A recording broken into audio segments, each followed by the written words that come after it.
మితిమీరిన రసాయనిక ఎరువులు, పురుగు మందుల వాడకం వల్ల భూమిలో సేంద్రియ కర్బనం తగ్గిపోయి చౌడు శాతం పెరిగిపోతోంది. పంటల సాగుకు పనికి రాకుండా పోతోంది. ఎంత పెట్టుబడి పెట్టినా దిగుబడి రాక రైతులు నష్టపోతున్నారు. ఇలాంటి పరిస్థితుల్లో జీలుగా, జనుము, పిల్లి పెసర, పచ్చిరొట్ట పంటలను పెంచి నేలలో కలియదున్నడం ద్వారా భూసారం పెంచుకోవచ్చు. పశువుల ఎరువు లభ్యత తక్కువగా ఉన్న ప్రస్తుత పరిస్థితుల్లో పచ్చిరొట్ట పైర్ల సాగు రైతుకు సులభమైన మార్గం. ప్రస్తుతం వీటి సాగుకు అనువైన సమయం. మరి ఆ వివరాలు ఇప్పుడు చూద్దాం.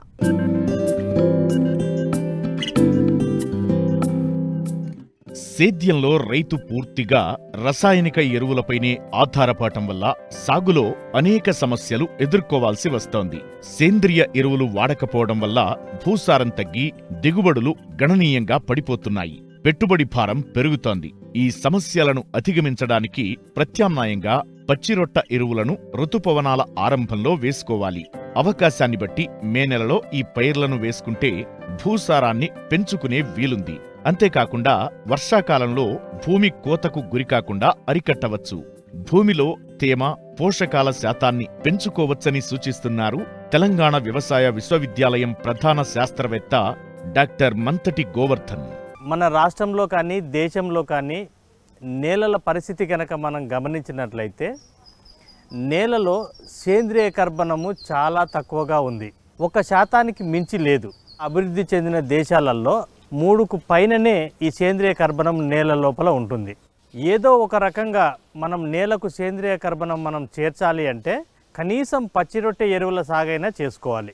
ఈ సమయంలో అంటే మే ఈ 2వ పక్షం నుంచి జూలై 2వ పక్షం వరకు మనం రైతు సోదరులు ఏ పంటలు వేయరు కాబట్టి ఇటువంటి సమయంలో పచ్చిరొట్టె పైర్లు కనుక రైతులు సాగు చేసుకున్నట్లయితే జీలుగ కానీ, జనుము కానీ, పిల్లి పెసర కానీ ఇవి ఏవి సాగు చేసినప్పటికి కూడా దాదాపు ఎకరాకు 10 టన్నుల వరకు పచ్చిరొట్టె ఎరువు వస్తుంది. ఈ నేలలో కలియ దున్నడం ద్వారా మనకు 1 ఎకరాకు దాదాపు 25 నుంచి 30 కిలోల నత్రజని లభ్యమవుతుంది. దుక్కిని 1-2 సార్లు దున్నుకొని హెక్టార్కు 25 కిలోల జనుమును కానీ, జీలుగ కానీ లేదా పెసర అనుకుంటే 10 నుంచి 12 కిలోల పెసర విత్తనాలను మన పొలంలో కనుక చల్లుకున్నట్లయితే 1-2 తడులలో మంచి పంటను కనుక మనం అభివృద్ధి చేసుకొని ఈ జీలుగ పంట 45 రోజులలో పూతకొస్తుంది. 50% పూతకు వచ్చిన సమయంలో దీన్ని మన పొలంలో కలియ దున్నుకోవాల్సిన అవసరం ఉంది. బాగా పూతకు వచ్చేంత వరకు ఆగకూడదు. అదేవిధంగా తొందరగా కూడా ఈ నేల లోపల దున్నకూడదు. పచ్చిరొట్ట ఎరువుల వల్ల అనేక లాభాలు ఉన్నాయి. పప్పుజాతి పంటలైన ఈ మొక్కల వేర్లలో రైజోబియం బుడిపెలు ఉంటాయి. ఇవి గాలిలోని నత్రజనిని గ్రహించి ఈ బుడిపెలలో నిక్షిప్తం చేస్తాయి. వీటిని భూమిలో కలియదున్నినప్పుడు భూమి గుల్లగా మారి నేలలోకి నీరు ఇంకే గుణం పెరుగుతుంది. సూక్ష్మజీవులు వృద్ధి చెందుతాయి. పంటల నాణ్యతతో పాటు చీడపీడల నుంచి తట్టుకునే శక్తి పెరుగుతుంది. సారవంతమైన నేలలను పాలచౌడు, కారుచౌడు నేలలుగా మారకుండా నివారిస్తుంది. పంట దిగుబడి 15 నుంచి 20% అధికంగా పెరుగుతుంది. ఈ పచ్చిరొట్టె ఎరువు మనము పొలంలో కలియ దున్నినప్పుడు 20 రోజుల వరకు వేరే పంట ఏది కూడా వేయకూడదు. ఇది కంప్లీట్గా ఆ నేల లోపల మురిగిపోవాలి. ఈ మురిగిపోయే సమయంలో రైతులు అదనంగా ఎకరాకు 3 బస్తాల సింగిల్ సూపర్ ఫాస్ఫేట్ వేసుకోవాల్సిన అవసరం ఉంది.